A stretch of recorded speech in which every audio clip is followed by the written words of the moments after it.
सभी को नमस्कार। मैं राजकुमार विश्वकर्मा।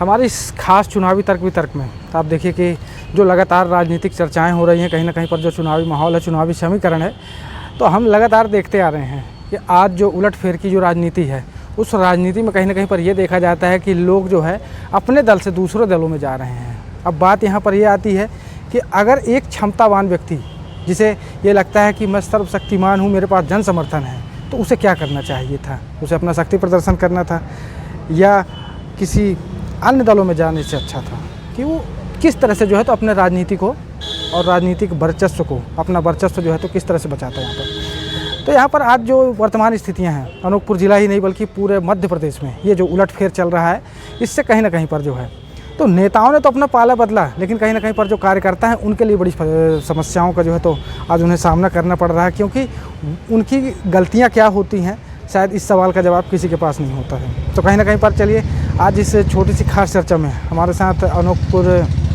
जिला मुख्यालय नगर पालिका परिषद अनूपपुर से जो है तो एक पार्षद हमारे साथ हैं, दीपक शुक्ला जी। दीपक जी, मैं आपसे जानना चाहूँगा, देखिए आज भी आप एक युवा हैं और युवा होने के नाते यहाँ पर एक पार्षद भी हैं, और इस क्षेत्र में आप जो इस राजनीतिक यहाँ पर की विसंगतियों को देख रहे हैं, उस पर आप क्या तर्क रखना चाहेंगे अपना?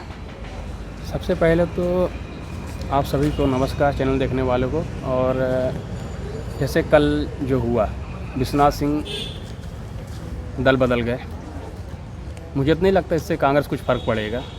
और रही बात दल बदलने की, तो उन्हें तो मेरी व्यक्तिगत सलाह थी, दल बदल न करके अपना निष्ठा दिखाना चाहिए था। कांग्रेस साथ नहीं रहना चाहिए था, कोई बात नहीं, मत रहो भाई, आपको निर्दलीय चुनाव लड़ना चाहिए था। आप में इतनी ताकत थी, आप दिखा रहे हो 500 लोग साथ जा रहे हो। मुझे तो नहीं लगता कल 10 लोग थे, पेपर वालों ने डाल दिया 500 लोग समर्थकों से चले गए। मैं तो बोलता हूँ आप 51 दिखा दो, 500 की बात छोड़िए, आप 51 दिखा दीजिए, मैं आपके साथ हो जाऊँगा। मैं आप गलत किया आप लोगों ने। और रही बात उपचुनाव की, उपचुनाव में आपने टिकट मांगा, रमेश सिंह ने टिकट मांगा। टिकट तो सभी लोग मांगते हैं ना, टिकट एक ही मिलता है, सबको टिकट नहीं मिलता है, टिकट एक को मिलता है।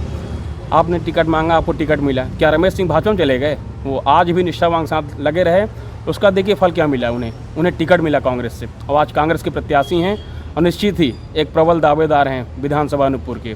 और चुनाव कितना मज़ा आएगा भी देखिएगा आप। वो तो ठीक है दीपक जी, लेकिन देखिए जो इस तरह की जो राजनीति है, और यहाँ पर जो देखिए एक तरफ कार्यकर्ता होते हैं और एक वरिष्ठ नेता होता है, तो इसका मैसेज क्या जाता है उन कार्यकर्ताओं के बीच में और तमाम उस जनता के बीच में? इन्होंने तो अपना गड्ढा खोद दिया, इन्होंने अपना गड्ढा खोद दिया, और मैसेज यही जाएगा कि कांग्रेस जीत रही है। 35,000 वोटों से इन्होंने चुनाव हारा था, अब देखिएगा ये 35,000 प्लस होंगे और कांग्रेस चुनाव जीतेगी। मैसेज यही जाएगा जनता के बीच कि इनसे कुछ डील हुई है, जिस डील से ये भाजपा में चले गए हैं। नहीं तो उन कार्यकर्ताओं के विषय में भी सोचना चाहिए ना, क्योंकि देखिए लगातार जो है तो एक तरफ उपचुनाव था जिसमें जो है तो कांग्रेस से कुछ लोग भाजपा में गए, फिर कांग्रेस से भाजपा में चले गए, तो कहीं ना कहीं पर कांग्रेस के लिए तो एक असमंजस का विषय बनता है ना इस पर। मैं आपको एक बात बताना चाहता हूँ, आपको कल एक बड़ा धमाका दूंगा मैं। कल एक उस पार्टी का, भाजपा का कल एक बड़ा नेता कांग्रेस शामिल हो रहा है, नाम नहीं बताऊँगा मैं, कल न्यूज़ बन जाएगी, और इससे बड़ा नेता शामिल हो रहा है कल कांग्रेस में। और देखिए एक बड़ा धमाका होगा। और ये बोलते हैं हमारे साथ बहुत लोग गए हैं, कोई नहीं गया है, सिर्फ 5 से 6 लोग गए हैं। और हमारे कांग्रेस के सभी साथी एकजुट हैं, और चुनाव होने जा रहा है, 17 तारीख को मतदान है, देखिएगा कितना अच्छा लगेगा। ज़िले का नाम लाना सामने कि लोगों में एक बात उठी कि ज़िला किसने बनवाया, और ज़िला बनवाने के साथ जो है तो एक बड़ी अहम भूमिका रहेगी। 2003 में विधायक चेंज हो जाता है। अब अनूपपुर ज़िले का विकास, और यहाँ पर लोगों ने अपने आप को तीनों विधानसभाओं की स्थितियाँ आपके सामने होती हैं। हम किसी पार्टी लेवल पर बात नहीं करते, हम एक आम नागरिक होने के नाते बात करते हैं कि क्या वाकई में ये जननायक हैं या कोई विकास पुरुष है या लोकप्रिय है, तो क्या ये सारी गतिविधियाँ सच में सामने हैं आज? सच बोलूँ तो जिला तो बिसाहू लाल जी ने बनवाया था, दिग्विजय सिंह मुख्यमंत्री थे, और जिला बिसाहू लाल ने नो डाउट अच्छे नेता हैं, उनकी विचारधारा अच्छी थी। पता नहीं उपचुनाव में कैसा क्या हो गया, समझ नहीं आ रहा है। और जिला तो उन्होंने बनवाया था, लेकिन जिला बनवाया था तो कांग्रेस सरकार थी ना, भाजपा सरकार थोड़ी नहीं थी। उन्होंने जो विकास किया है कांग्रेस सरकार में किया है। माध्यम होते हैं, कोई अपने जेब से काम नहीं करवाता है, माध्यम होते हैं। अब माध्यम होते हैं तो इसलिए काम होता है। रमेश सिंह जीतेंगे, माध्यम होंगे ना, कांग्रेस के प्रत्याशी जीतेंगे, विधायक कहलाएंगे, कांग्रेस से कहलाएंगे, वो अपने जेब को पैसा लगा थोड़ी करेंगे, वो भी तो माध्यम है, हमारे नेता हैं वो भी काम करेंगे, विकास करेंगे, नाम होगा रमेश सिंह का, नाम होगा कांग्रेस पार्टी का। हर व्यक्ति माध्यम होता है, काम चाहे कोई भी करवाए, माध्यम होता है वो। और रही बात, अब देखिए क्या है, एक सवाल और रह जाता है यहाँ पर कि जो त्याग की भावना होती है, त्याग की भावना आज हम नहीं देख पा रहे हैं कि किसी नेता के अंदर रह गई है, क्योंकि जब उसका सामना इस सच्चाई से होता है कि मुझे अवसर नहीं मिला, तो ऐसे लोगों के लिए क्या कहना चाहेंगे आप, जो आज कहीं ना कहीं पर उलटफेर की राजनीति का जो एक परिदृश्य जो है तो आज जनता के सामने, पार्टी के सामने जो है तो सारी चीज़ें लेकर के आ रहे हैं। मैं तो सिर्फ इतना कहना चाहूँगा, सब्र करना चाहिए था। अभी टिकट नहीं मिला तो बाद में मिलता, सब्र करना चाहिए था। देखिए रमेश सिंह ने सब्र किया, उपचुनाव इन्हें टिकट नहीं मिला, ये सब्र किए, इन्हें जिला पंचायत अध्यक्ष बने, जिला कांग्रेस के अध्यक्ष बने। किस्मत देखिए, इन्हें डायरेक्ट जिला कांग्रेस का अध्यक्ष बनने के बाद टिकट भी मिल गया, क्योंकि सब्र किया इन्होंने, कांग्रेस साथ की है। और कांग्रेस की स्थिति अभी इस समय अनूपपुर विधानसभा वो है ना, आज के पहले कभी नहीं थी। कांग्रेस का हर युवा एक साथ एकजुट है। कोई भी महिलाएं देखी जाकर, हम खुद बात करते हैं उनसे, हर बच्चा बोल रहा रमेश सिंह, महिलाएं बोल रही हैं रमेश सिंह का एक माहौल है। अनूपपुर विधानसभा एक इतिहास रचने जा रहा है। 75 वर्ष बीतने के बाद आप भी देख रहे होंगे कि अनूपपुर ज़िले की स्थिति कहाँ पर है और कितनी अच्छी है। अनूपपुर के तीनों विधानसभा सीटें आप देख लीजिए, चाहे कांग्रेस के विधायक हों, चाहे भारतीय जनता पार्टी के विधायक रहे हों।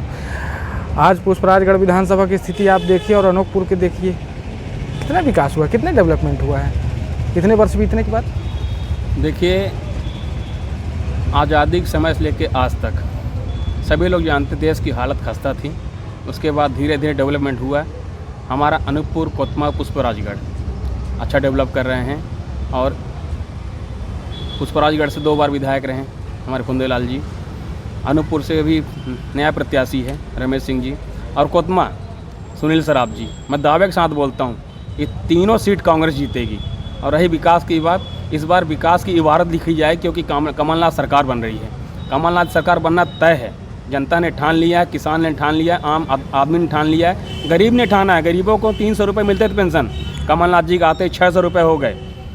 51,000 रुपये महिलाओं को शादी होती थी उनकी कन्या विवाह का, 51,000 किया, जबकि 21,000 था शिवराज चौहान के उसमें। अभी कमलनाथ जी आएंगे, 1,500 रुपये हर महिलाओं को पेंशन मिलेगा, विकलांगों को 21 रुपये मिलेगा पेंशन। अभी आप देखते जाइए, योजनाओं का अंबार लगा देंगे हम। अब कांग्रेस सरकार बनते ही देश खुशहाल हो जाएगा। मध्य प्रदेश की बात छोड़िए, कांग्रेस सरकार बनते देश खुशहाल होगा, मध्य प्रदेश तो होगा ही होगा। आम जन से अपील कर। तो ये थी यहाँ पर कुछ खास चर्चाएं, जहाँ पर देख रहे होंगे कि आप राजनीतिक उलटफेर और दूसरी तरफ अनूपपुर ज़िले का विकास। हालांकि एक जो कहीं ना कहीं पर छोटा सा सच है, क्या है कि वर्ष 2003 की जो एक कहानी है अनूपपुर ज़िला बनने से लेकर के बनाने तक का, तो इसकी वास्तविक सच्चाई दरअसल कुछ और ही है। एक सबसे बड़ी विडंबना यह है कि वर्ष 2003 में जब ये ज़िला बना, तो ज़िला बनने के बाद जिनका आज नाम लिया जाता है वो स्वयं चुनाव हार जाते हैं। उसके बाद की कई सारी ऐसी कहानियां हैं।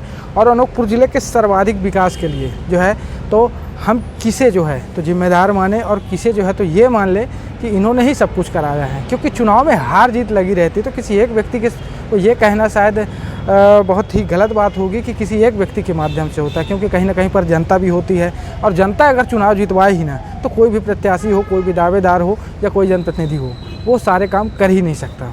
लेकिन आज वर्तमान की जो राजनीति है, यहाँ पर देखा जाता है कि लोग सिर्फ अपने स्वार्थ सिद्धि के लिए जो है तो किसी भी तरफ जो है तो जा सकते हैं। आज इसका प्रत्यक्ष उदाहरण प्रमाण जो है लगातार हम इस 5 साल के जो चुनाव के जो अंतरालिक समीकरण थे, यहाँ पर एक अंतराल था, हमने बहुत कुछ देखा यहाँ पर।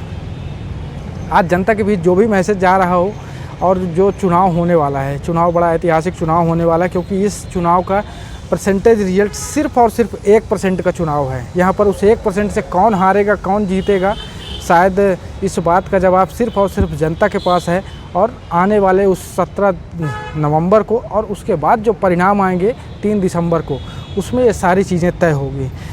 तो कहीं ना कहीं पर जो है तो ये सारी चीज़ें आज हमें जो है तो देखने की आवश्यकता है कि वाकई में क्या हमारे क्षेत्रों की जो स्थितियां हैं उनमें कितना सुधार आया है, अब तक कितने काम हुए हैं।